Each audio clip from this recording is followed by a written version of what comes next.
Hello student, today we will discuss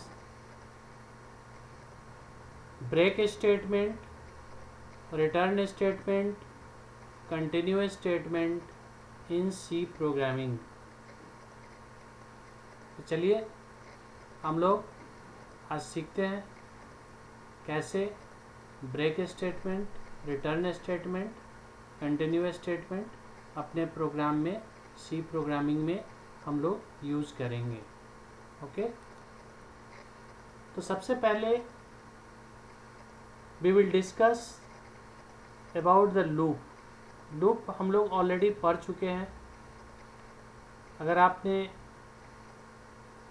loop नहीं पढ़ा है तो मेरे प्रीवियस वीडियो को देख के आप लर्न कर सकते हो। यहाँ पर मैं केवल एक बार उसको रिवाइज कर दे रहा हूँ कि what is loop. Loop is a process to execute a statement repeatedly. Loop एक ऐसा प्रोसेस होता है जिसमें हम स्टेटमेंट को बार बार एग्जीक्यूट करते हैं बेस्ड ऑन कंडीशन, क्राइटेरिया। जैसे ही कंडीशन फॉल्स होगा हमारा लूप से कंट्रोल बाहर आ जाएगा। अब हमें ब्रेक स्टेटमेंट, रिटर्न स्टेटमेंट और कंटिन्यू स्टेटमेंट की क्या ज़रूरत है, क्यों यूज़ करते हैं। So there may be a situation when we want to transfer the control from one place, one point to another point unconditionally. तो इस प्रोसेस को हम लोग बोलेंगे jump of control from the loop. Jump of control from the loop. कैसे loop से हमारा control jump कर रहा है, एस्केप कर रहा है, और वह किस कारण हो रहा है। तो ब्रेक स्टेटमेंट के कारण हो रहा है, रिटर्न स्टेटमेंट के कारण हो रहा है, या कंटिन्यू स्टेटमेंट के कारण हो रहा है। तो C language provides 3 jump unconditional control transfer statement. First one is break statement, second one is return statement, and third one is control statement. तो सबसे पहले ब्रेक स्टेटमेंट को सीखते हैं। तो ब्रेक स्टेटमेंट में we can use break statement in our program when we want to transfer the control out of the current block। क्या बोल रहे हैं? out of current block, यानी कि body of the loop से बाहर, in which it is appears, या it appears, या present. Body of the loop में जहाँ भी हमारा कंट्रोल है दैट मोमेंट, वहाँ से वो बाहर निकल जाएगा। जैसे ही ब्रेक स्टेटमेंट, जिस स्टेटमेंट के बाद ब्रेक स्टेटमेंट मिला, कंट्रोल हमारा बॉडी ऑफ द लूप से बाहर हो जाएगा। ब्रेक स्टेटमेंट को आप कहाँ कहाँ यूज कर सकते हो। तो ब्रेक स्टेटमेंट को आप फॉर लूप में यूज कर सकते हो, वाइल लूप के अंदर यूज कर सकते हो, डू वाइल में कर सकते हो, और स्विच स्टेटमेंट में कर सकते हो। तो स्विच स्टेटमेंट में हम लोग ऑलरेडी देख चुके हैं कि स्विच में हम लोगों ने कैसे ब्रेक स्टेटमेंट यूज किया है। नाउ सिंटेक्स, कैसे ब्रेक स्टेटमेंट को एक छोटा सा कोड के सहारे हम ये देखते हैं कि फॉर लूप के अंदर अगर हम ब्रेक स्टेटमेंट यूज करते हैं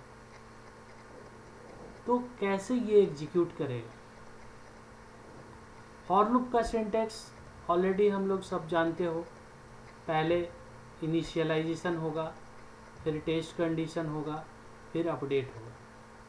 इस फॉर लूप के बॉडी के अंदर हमने लिखा है if test condition, opening brace, कोई स्टेटमेंट होगा, फिर ब्रेक स्टेटमेंट होगा, और फिर इफ का क्लोजिंग और फॉर का क्लोजिंग। इसके बाद आपका और प्रोग्राम के अंदर स्टेटमेंट हो सकते हैं। तो एज सुन एज जैसे ही आपका कंट्रोल फॉर लूप के बाद, फॉर लूप के बॉडी में इफ के बाद आए, इफ के पास आएगा, इफ का जो कंडीशन स्पेसिफाई है वो ट्रू होगा, और उसके बाद स्टेटमेंट एग्जीक्यूट होंगे, और उसके बाद ब्रेक स्टेटमेंट के पास जैसे ही कंट्रोल आएगा वहाँ से कंट्रोल बाहर निकल के यानी कि आउट ऑफ लूप हो जाएगा, लूप के बाहर हो जाएगा। यही आपका ब्रेक स्टेटमेंट का मेन थीम है, मेन कॉन्सेप्ट है कि from this point control jumps to the next statement. यानी कि आप साफ देख रहे हो, यहाँ पर मैंने एक ग्राफिकली समझाने का कोशिश किया है कि आपका जो कंट्रोल है जैसे ही ब्रेक स्टेटमेंट के पास आया वहाँ से जंप करते हुए यानी कि उस लूप से बाहर निकल गया। अब एक एग्जाम्पल के सहारे उस कॉन्सेप्ट को हम समझने का कोशिश करते हैं। आ रहा है समझ में? ठीक है। अब यहाँ पर हमने लिखा है for i 1 semicolon i less than equals to 5 semicolon i plus plus. इसके बॉडी में लिखा है i equals to 3 break semicolon else printf hello student parenthesis close semicolon for loop close then printf control out of the loop now। ये एक statement है। अब आप देखो कि हाउ इट वर्क्स। सबसे पहले क्या है, i का वैल्यू 1 है, i 1 से इनिशियलाइज है, then 1 is compare to 5, i is compared to 5, 1 it is true, this condition becomes true। तो आपका कंट्रोल कहाँ जाएगा? बॉडी ऑफ द लूप के अंदर आएगा। बॉडी ऑफ द लूप के अंदर क्या लिखा हुआ है? i equals to 3। तो i का वैल्यू अभी क्या है? 1। तो क्या यह ट्रू हुआ? नहीं। तो कंट्रोल कहाँ जाएगा? अपने एल्स पार्ट में, यानी कि इफ के साथ जो कंडीशन है वह फॉल्स हो गया। तो इफ अगर फॉल्स हुआ तो वह अपने एल्स पार्ट में जाएगा कंट्रोल। यहाँ पर क्या है? प्रिंटफ स्टेटमेंट है। इस प्रिंटफ स्टेटमेंट को एग्जीक्यूट करेगा और हेलो स्टूडेंट प्रिंट करेगा। इसके बाद कंट्रोल अगेन इंक्रीमेंटेड i के वैल्यू को इंक्रीमेंट किया। This time the value of i becomes 2। फिर कंपैरिजन, फिर test 2 less than equals to 5, yes ये अभी भी ट्रू है। तो कंट्रोल कहाँ जाएगा? इफ स्टेटमेंट के पास, body of the loop, for loop के अंदर लिखा हुआ है इफ स्टेटमेंट। इफ स्टेटमेंट में लिखा हुआ है i इक्वल्स टू 3। यहाँ पर क्या है? 2 equals to 3, no, this condition becomes false. So control executes the else part. Else part में क्या है? प्रिंटफ एग्जीक्यूट करेगा और हेलो स्टूडेंट प्रिंट करेगा। Again control goes to increment value of i। This time value of i becomes 3। So i equal to 3, 3 less than equals to 5, yes it is true। then your control comes to body of the for loop। inside the loop if statement i equals to 3, यानी कि 3 equals to 3। अब चूंकि i का value 3 हो चुका है तो 3 equals to 3। अब ये कंडीशन क्या हो गया? ट्रू हो गया। जैसे ही कंडीशन ट्रू हुआ, आपके इफ के बाद जो स्टेटमेंट है ब्रेक, उसको कंट्रोल एग्जीक्यूट करेगा, और जैसे ही इसको एग्जीक्यूट करेगा दैट मीन्स योर कंट्रोल क्या हो जाएगा? Becomes out of the loop. From this point control jumps to here, यानी कि फॉर लूप से बाहर आ जाएगा. और फॉर लूप से बाहर क्या स्टेटमेंट लिखा हुआ है? Printf control out of the loop now. इसको प्रिंटफ एग्जीक्यूट करेगा और दिस लाइन प्रिंट करेगा. ठीक है, इसके बाद ये हो गया. तो ये आपको समझ में आया होगा how break statement can be used in C programming. अब ये जो एक्सप्लेनेशन है इसको तुम थ्योरेटिकल वे में इसको कैसे लिख सकते हो, समझा सकते हो. तो लूप के अंदर हमने क्या देखा कि टेस्ट कंडीशन होगा. इफ़ टेस्ट कंडीशन ट्रू होगा तो इफ स्टेटमेंट एग्जीक्यूट हुआ. और इफ अगर इफ के अंदर जो कंडीशन है वो ट्रू होगा तो ब्रेक एग्जीक्यूट होगा. अगर फॉल्स होगा तो वह एल्स पार्ट को एग्जीक्यूट करेगा. और फिर आई के वैल्यू को इंक्रीमेंट किया. पिछले प्रोग्राम में हम लोगों ने देखा कि आई को इंक्रीमेंट करेगा. ये प्रोसेस चलेगा. ठीक है, जब तक आपके फॉर लूप का कंडीशन ट्रू है और इफ का कंडीशन क्या हो रहा है, फॉल्स हो जा रहा है, तो एल्स पार्ट एग्जीक्यूट कर रहा है. लेकिन ध्यान दीजिए, जैसे ही इफ का कंडीशन ट्रू होगा that means break statement execute होगा. इसी बात को हमने यहाँ पर लिखा है. अब एक दूसरा एग्जाम्पल हम लोग देखते हैं. यहाँ पर हमने for i equal to 1 semicolon i less than equals to 5 semicolon i plus plus. ठीक है, inside the body of the loop हमने लिखा है printf parenthesis double quote welcome double quote close parenthesis close semicolon break semicolon closing brace. यहाँ पर क्या देख रहे हैं, आई का वैल्यू 1 है. 1 कंपेयर कर रहा है 1 less than equals to 5. Yes, it is true. तो कंट्रोल किसको एग्जीक्यूट करेगा? बॉडी ऑफ द लूप को. बॉडी ऑफ द लूप में फर्स्ट स्टेटमेंट क्या है? प्रिंटफ. प्रिंटफ एग्जीक्यूट किया, वेलकम को प्रिंट किया. उसके बाद नेक्स्ट स्टेटमेंट क्या है? नेक्स्ट स्टेटमेंट है ब्रेक. ब्रेक को जैसे ही एग्जीक्यूट करेगा that means your control force to, आपका जो कंट्रोल है उसको फोर्सफुल्ली फॉर लूप से बाहर कर दिया जाएगा. यही ब्रेक का काम है. From this point control jumps to this printf statement and control out of the loop now. यानी कि आपने क्या देखा कि फॉर लूप का कंडीशन चेक हुआ, ट्रू है, control body of the loop के अंदर आया, पहला स्टेटमेंट प्रिंटफ है उसको एग्जीक्यूट भी किया और वेलकम प्रिंट भी किया. लेकिन उसका नेक्स्ट स्टेटमेंट क्या है? नेक्स्ट स्टेटमेंट है ब्रेक. तो जैसे ही ब्रेक को एग्जीक्यूट किया कंट्रोल को फोर्सफुल्ली इस बॉडी ऑफ द लूप से बाहर कर दिया गया. और इस तरह से जो प्रिंटफ है control out of the loop now this is printed और एग्जीक्यूटेड.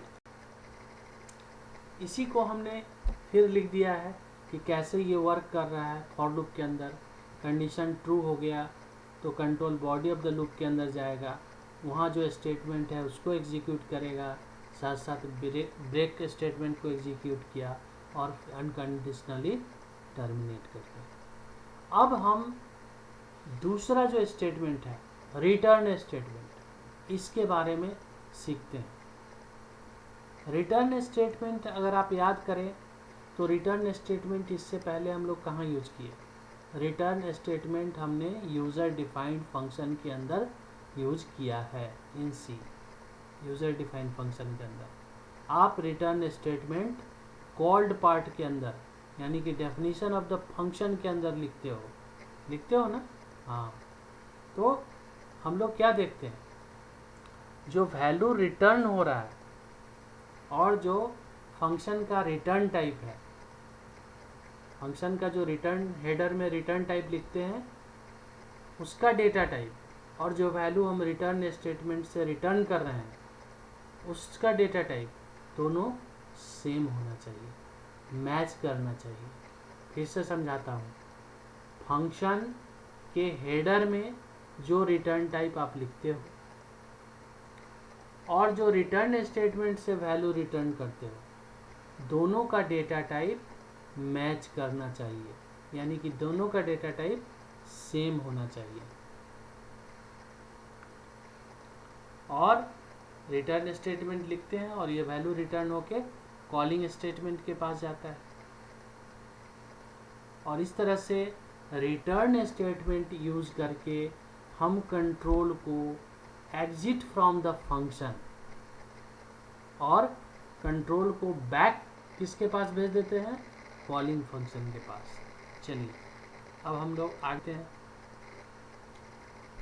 एक पॉइंट और है कि कोई भी स्टेटमेंट अगर रिटर्न स्टेटमेंट के बाद है लूप के अंदर, फिर से सुनो, अगर रिटर्न स्टेटमेंट के बाद कोई स्टेटमेंट है तो उसको तुम्हारा कंट्रोल एग्जीक्यूट नहीं करेगा, क्योंकि उससे पहले रिटर्न स्टेटमेंट एग्जीक्यूट हो चुका है और योर आपके कंट्रोल को वापस भेज दिया गया है, रिटर्न कर दिया गया है। अब यहाँ पर इस छोटे से ब्लॉक ऑफ कोड के अंदर हम लोग समझते हैं, हमने कॉल्ड पार्ट लिखा है इंट कैलकुलेशन इंट एक्स। ये जो फंक्शन है कैलकुलेशन, ये एक इंटीजर वैल्यू रिटर्न करेगा और यहाँ पर फंक्शन का नाम क्या है, कैलकुलेशन। फंक्शन के हेडर में इंट लगा है, इसका मतलब है कि ये एक इंटीजर वैल्यू रिटर्न करेगा और इसके पास जो आर्गुमेंट है 1 आर्गुमेंट पास हो रहा है, इंट एक्स एक आर्गुमेंट है, वो भी इंटीजर टाइप। अब हम कॉलिंग, थोड़ा सा कॉलिंग पार्ट में देखते हैं कि how we can make a call, कैसे हम कॉलिंग स्टेटमेंट लिखेंगे। तो सबसे पहले हमने एक वेरिएबल लिए हैं b और कॉलिंग स्टेटमेंट में हम उस वेरिएबल को पास कर दिए हैं जो कि एक्चुअल वेरिएबल है और ये वैल्यू कॉल्ड पार्ट में b का वैल्यू कॉल्ड पार्ट में x के पास कॉपी होगा, ठीक है। और x के पास क्या वैल्यू कॉपी हो गया 5।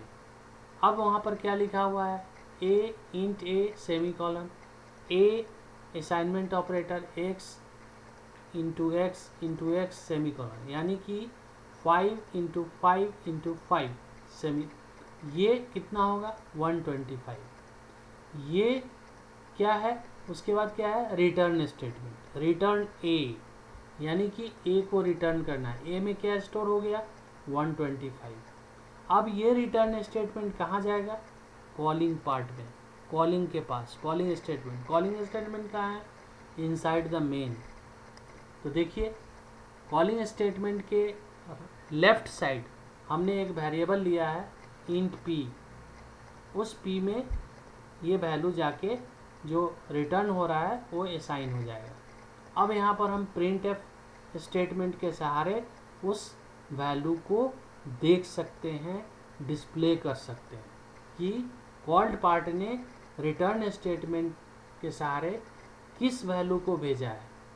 तो printf parenthesis double quote result equals to %d double quote close comma p parenthesis close semicolon closing brass.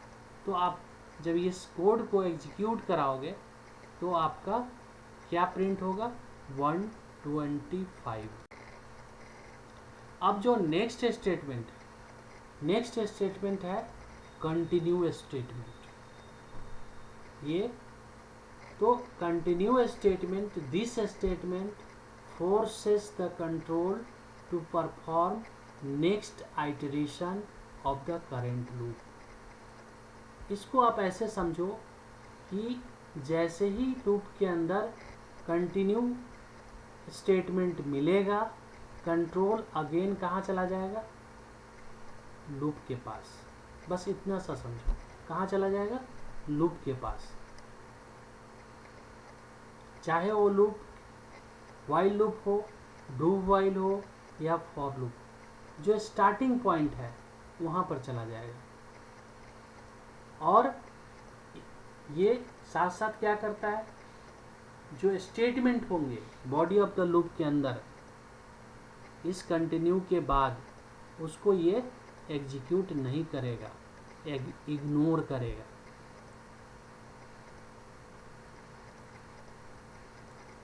दूसरा क्या पॉइंट है, while using the loop there may be a situation when we want to take control to the beginning of the loop. हम कभी कभी इस तरह सोचते हैं कि क्या हम कंट्रोल को फोर्सफुली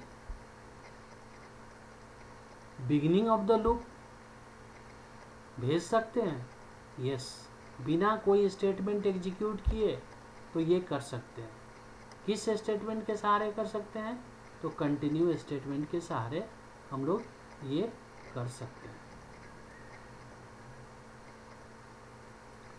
तो इस तरह से हम ये देख रहे हैं कि जब बॉडी ऑफ द लूप के अंदर जैसे ही कंटिन्यू स्टेटमेंट मिलता है, कंट्रोल वहाँ से कहाँ चला जाता है, अगेन वापस लौट के लूप के स्टार्टिंग पॉइंट पे चला जाता है।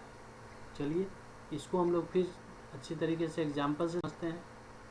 अब यहाँ पर देखो, एक एग्जाम्पल लिया है, यहाँ पर दो वेरिएबल है आई और जे, और दो फॉर नेस्टेड फॉर्म में हमने यूज किया है। I equals to 1 semicolon, i less than equal to 2, i plus plus, opening brace, for j equal to 1, j less than equal to 2, j plus plus.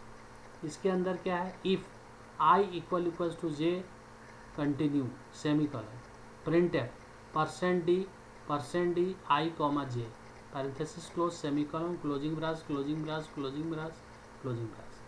अब ये देखो कैसे एग्जीक्यूट हो रहा है। तो सबसे पहले आई का वैल्यू क्या है, 1। फर्स्ट आउटर फॉर लूप में आई का वैल्यू क्या है, 1। आई का वैल्यू 1 है तो 1 कंपेयर कर रहा है 2 से, तो ये कंडीशन ट्रू है। कंडीशन ट्रू है तो कंट्रोल कहाँ जाएगा, इनर फॉर लूप के पास जाएगा। इनर फॉर लूप में क्या लिखा हुआ है, j equals to 1 semicolon, j less than equals to 2 semicolon, j plus plus. अब यहाँ पर 1 जो है वो लेस देन इक्वल्स टू 2, ये ट्रू है, तो कंट्रोल कहाँ जाएगा, बॉडी ऑफ द लूप के अंदर। बॉडी ऑफ द लूप के अंदर क्या लिखा हुआ है, इफ स्टेटमेंट, वहाँ पर क्या लिखा हुआ है, i इक्वल्स टू j। तो हमने क्या देख रहा है, i का वैल्यू 1 है, j का वैल्यू भी 1 है, i का वैल्यू 1 है, j का वैल्यू 1 है, तो इसका मतलब ये कंडीशन ट्रू हो गया। जैसे ही ये कंडीशन ट्रू हुआ तो आपका कंट्रोल कहाँ जाएगा, कंटिन्यू स्टेटमेंट के पास। कंटिन्यू स्टेटमेंट जैसे ही कंटिन्यू स्टेटमेंट के पास कंट्रोल गया कि कंट्रोल अगेन भेज दिया है स्टार्टिंग फॉर लूप के स्टार्टिंग, तो लूप में भेज दिया, तो लूप में जाके ये क्या करेगा, जे को इंक्रीमेंट करेगा। तो जे का अब नया वैल्यू क्या हो गया, 2, फिर 2 के साथ कंपेयर होगा, 2 less than equals to 2, yes, ये कंडीशन ट्रू है। फिर इसके बॉडी ऑफ द लूप के अंदर आया, इफ आई इक्वल टू जे, तो यहाँ पर क्या हो गया, आई का वैल्यू तो 1 ही है, आई का वैल्यू में कोई चेंजिंग नहीं हुआ, लेकिन जे का वैल्यू इस टाइम क्या हो गया, 2 हो गया, यानी कि ये कंडीशन फॉल्स हो गया, ये ट्रू नहीं है।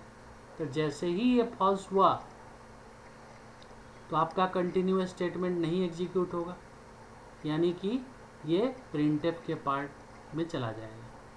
प्रिंटफ में गया, प्रिंटफ स्टेटमेंट जब एग्जीक्यूट होगा तो ये क्या प्रिंट करेगा, आई का वैल्यू 1 लेकिन जे का वैल्यू 2 प्रिंट करेगा, जे का वैल्यू 2 प्रिंट करेगा। उसके बाद इस फॉर लूप से कंट्रोल बाहर निकलेगा और आउटर फॉर लूप के आई को इंक्रीमेंट करेगा। अब आउटर फॉर लूप के आई का वैल्यू कितना हो जाएगा 2, फिर चेक करेगा 2 less than equals to 2, yes this condition is true. तब कंट्रोल कहाँ जाएगा इनर फॉर लूप के पास। इनर फॉर लूप में क्या है j equals to 1, j less than equals to 2, j plus plus, यानी कि 1 लेस देन इक्वल्स टू 2, ये कंडीशन ट्रू है। तो कहाँ जाएगा कंट्रोल इफ स्टेटमेंट के पास। If i equals to j, यानी कि i का वैल्यू 2, j का वैल्यू 1, यानी कि ये कंडीशन बिकम्स फॉल्स। तो कंटिन्यू तो एग्जीक्यूट होगा नहीं, तो प्रिंटफ स्टेटमेंट एग्जीक्यूट होगा। Printf statement %d i j, तो i का वैल्यू 2, j का वैल्यू 1। उसके बाद आप जैसे ही इंक्रीमेंट करेंगे कंडीशन बिकम्स फॉल्स और आपका control out of the loop हो जाएगा। इस तरह से जो आउटपुट होगा वह 1, 2 और फिर 2 और 1। ठीक है, थैंक यू। आई होप कि आपको ये सब कुछ समझ में आया होगा और प्लीज़ राइट कमेंट और आप मुझे बताएं कि आपको ये वीडियो कैसा लगा और आप इसमें क्या और चाहते हैं, किस सब्जेक्ट पे चाहते हैं, ये सब बताएं प्लीज़। Thank you.